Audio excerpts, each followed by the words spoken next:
I am Ivy. Welcome to Black Teacup, a weekly thought, or sometimes a short story. This one is a story. Some of you have asked what Face the Sun means. This is not my story.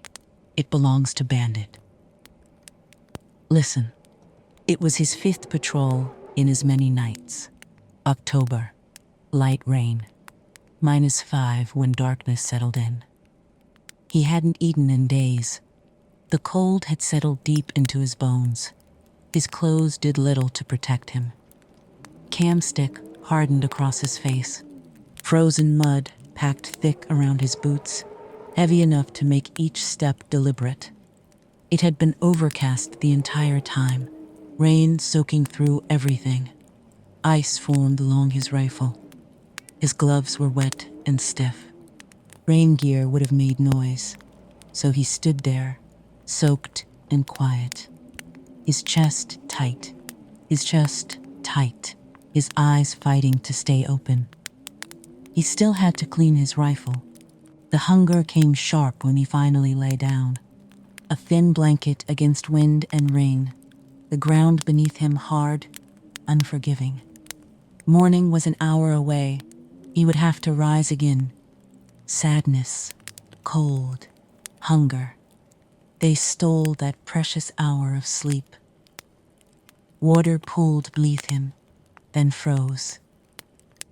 Snow began to settle into the seams of his clothing.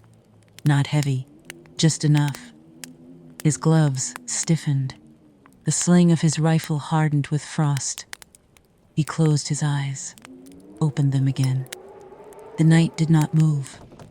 There's a point in prolonged cold where time stretches. Minutes feel longer than they are. He counted breaths, lost track, started again. The sky remained dark, unbroken. He did not expect comfort. He expected routine, the next order, the next movement, and then a change. At first, it was nothing more than a shift in the air, a slight difference against the back of his neck. He assumed it was wind. He stayed still. It came again, not wind, warmer. Barely. He did not turn immediately. In that kind of cold, the body distrusts relief.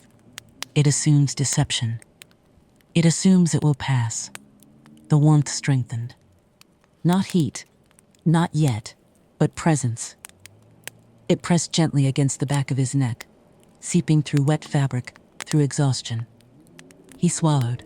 Slowly, deliberately, he turned. The horizon had broken. A thin edge of light cut across the world. Then more. The sun cleared the line of earth and cloud, and the light struck him full across the face. Brilliant. Not soft, not gentle. Brilliant. It forced his eyes to narrow.